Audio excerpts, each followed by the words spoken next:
રક્ષાબંધનના પાવન પર્વની આપ સર્વને ખૂબ ખૂબ શુભકામનાઓ। રક્ષાબંધન એ ભાઈ અને બહેનના અતૂટ પ્રેમ અને વિશ્વાસનો એક અવસર છે, પ્રસંગ છે। અને હિન્દુ સનાતન ધર્મની અંદર આપણે આવા તહેવારો થકી દરેક સંબંધોનું એક આગવું મહત્ત્વ હંમેશા આપણા ધર્મે આપણને સમજાવ્યું છે।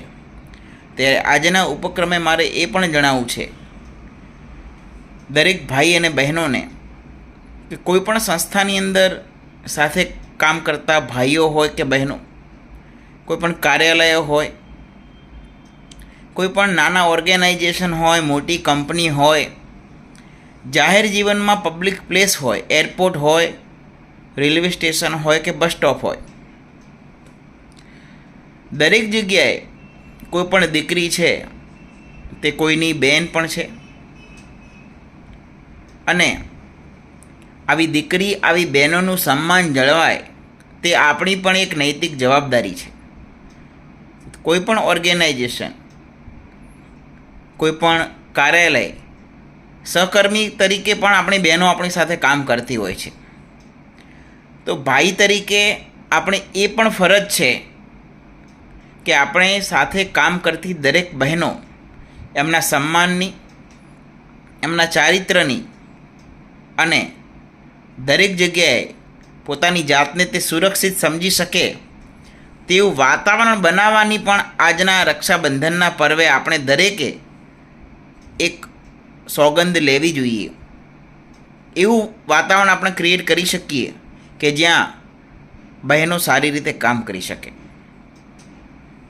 તો આપ સર્વને મારે એ પણ અપીલ છે કે આ રક્ષાબંધનથી આપણા જીવનમાં સ્ત્રીઓનું હંમેશા આગવું મહત્ત્વ રહ્યું છે, કારણ કે આપણને જન્મ આપનારી આપણી માતા છે। દર રક્ષાબંધનને આપણને તહેવાર અને ઉમળકાભેર આ દિવસને ઉજવવા માટે પ્રોત્સાહન આપનારી પણ આપણી બહેન છે। તો દુનિયાની આવી દરેક દીકરી જે કોઈની મા છે, કોઈની બહેન છે, કોઈની પત્ની છે, તો તેમનું પણ સ્વમાન જળવાય, તેમની પણ રક્ષા થાય, તેની આપણે ભાઈઓ તરીકે આપણે પણ વ્યક્તિગત રીતે કાળજી લેવી પડશે। અને આપણને પણ, આપણે કાળજી તો લઈએ છીએ, પણ આપણને કોઈ જગ્યાએ એવું લાગે છે કે કોઈ બહેનો છે, દીકરીઓ છે, તેમનું કોઈ જગ્યાએ કોઈ પણ પ્રકારે સુરક્ષા જળવાતી નથી, આપણને જાણ થાય છે, તો ત્યાં એ બેનને સાચી દિશામાં દોરવી, તેને પ્રોટેક્ટ કરવું, તેની રક્ષા કરવી એ પણ આપણી ફરજ છે। આપણે કહીએ છીએ 5 આંગળા સરખા હોતા નથી, તેમ સમાજની અંદર દરેક વ્યક્તિ ખરાબ નથી, પરંતુ ક્યાંક ને ક્યાંક આવા લોકોના કારણે સારા લોકો પણ બદનામ થતા હોય છે। તો આવા સારા લોકો મૂંગા ન બેસી રહે। તમે કોઈ પણ જગ્યાએ કાર્ય કરતા હોય, તમને લાગતું હોય કે કોઈ બેન દીકરી છે, અને આવા લોકો દરેક જગ્યાએ ક્યાંક ને ક્યાંક જાણે અજાણે હોય છે। આવી વિચારધારાવાળા જે લોકો છે, આપણને લાગે છે કે બહેનોને ક્યાંક ને ક્યાંક ડિસ્ટર્બ કરે છે, એમના ચારિત્ર સામે